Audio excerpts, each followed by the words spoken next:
Hello दोस्तों, आप सभी का अंबेडकर दस्तक चैनल में स्वागत है।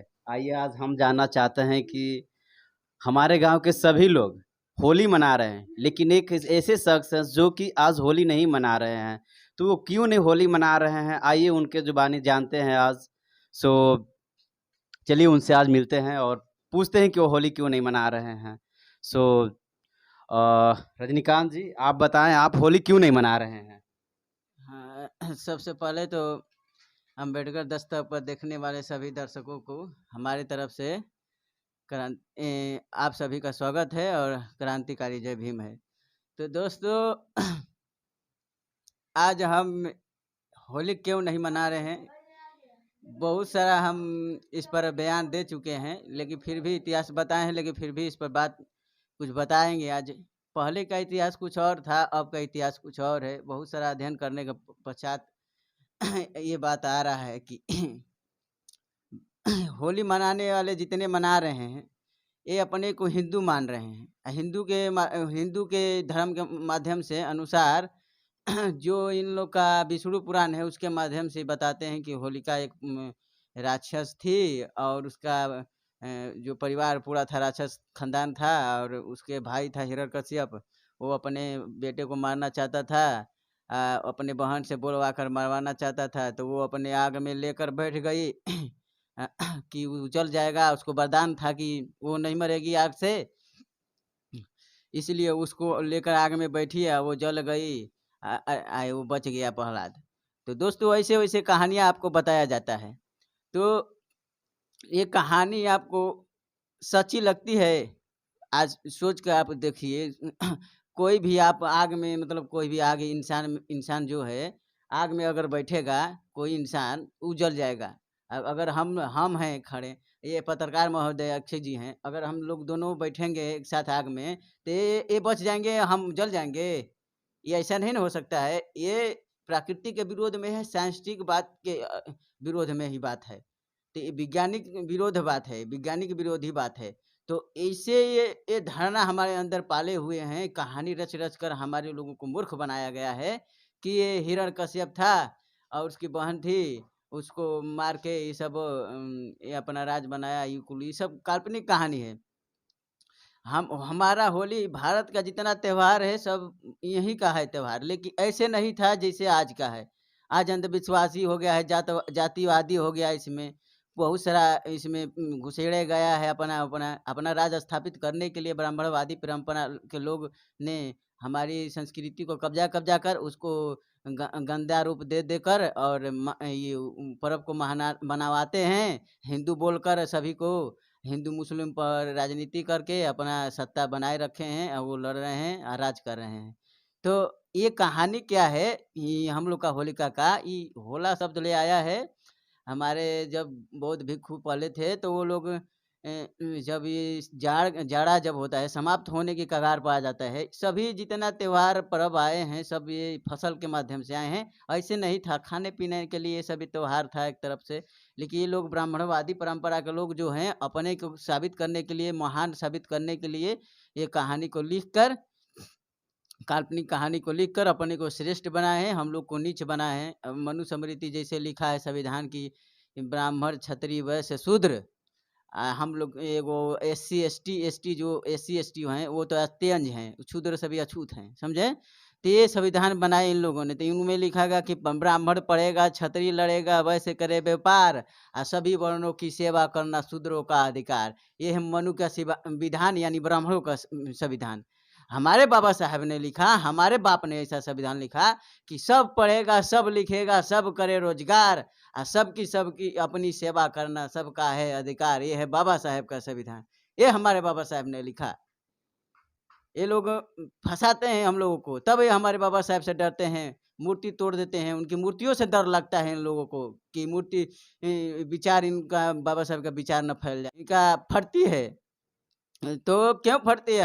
हमारे बाबा साहब का अधिकार दिया गया, 395 आर्टिकल संविधान में जब शुरू-शुरू बनकर तैयार हुआ था, उसमें 395 आर्टिकल संविधान था।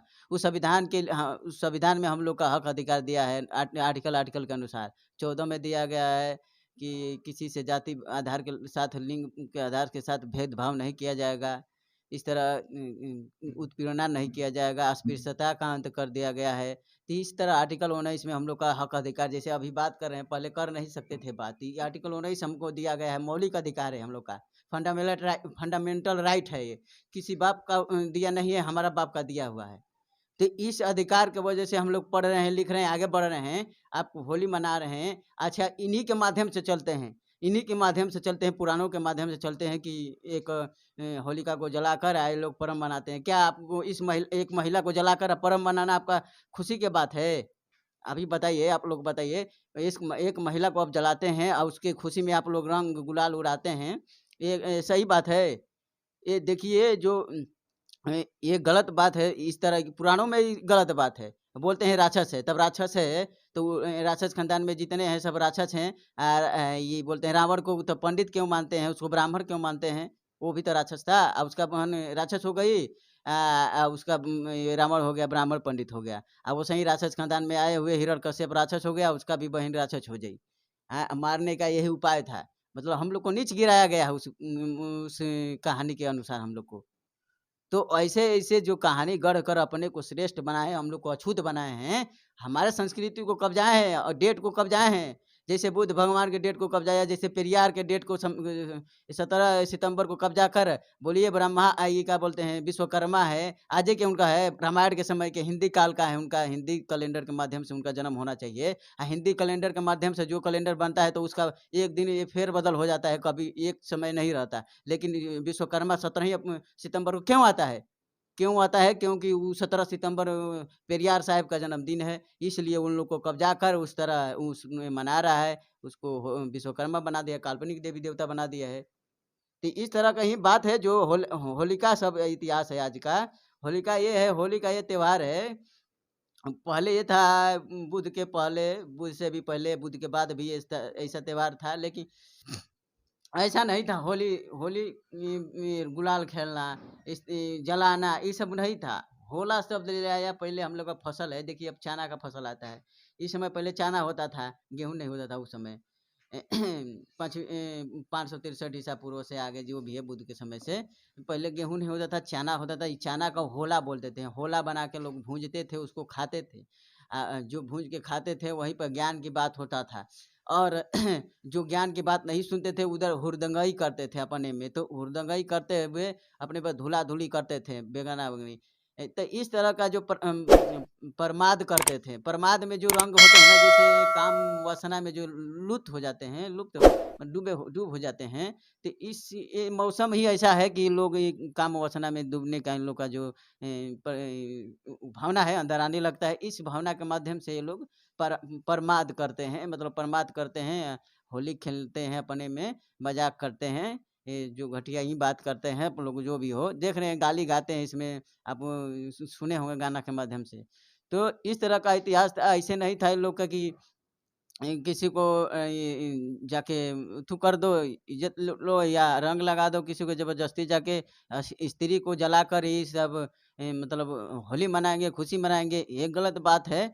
एक काल्पनिक कहानी है। तो दोस्तों वीडियो को ज़्यादा से ज़्यादा शेयर करें और हमारे विचार पर जो भी आपका विचार निकला है, गलत सही, उसको आप इसमें कमेंट बॉक्स के माध्यम से बताइएगा। तो ये मिलते हैं अच्छे भाई से, आप देखिए आगे क्या कहते हैं। हमारा इंटरव्यू हो गया, आप जो भी कहना चाहिए उसको आप कमेंट बॉक्स में कह सकते हैं। इसलिए तो के बारे में कहते हैं। चलिए, तो साथियों, आपने सुना सर रजनीकांत जी को, जो होली के बारे में एक अपना विचार दिए। तो कितना सही है कितना गलत हम तो नहीं बता सकते हैं, लेकिन आप लोग बुद्धिजीवी हैं, आप एक बार इस पे विचार करिए, और जो आपको सही हो या गलत हो एक बार कमेंट्स करिए, और उस कमेंट्स को पढ़ करके हम लोग फिर अगले बार एक वीडियो बनाएंगे, और उस वीडियो में आपके सारे सवालों का जवाब हम लोग अच्छे ढंग से देंगे। सो मैं कैमरामैन रंजीत सर के साथ अक्षय कुमार फ्रॉम कैमूर भभुआ बिहार। सो आप लोग जितने अम्बेडकर दस्तक के चैनल के सब्सक्राइब करिए और लाइक और शेयर करिए। सो धन्यवाद।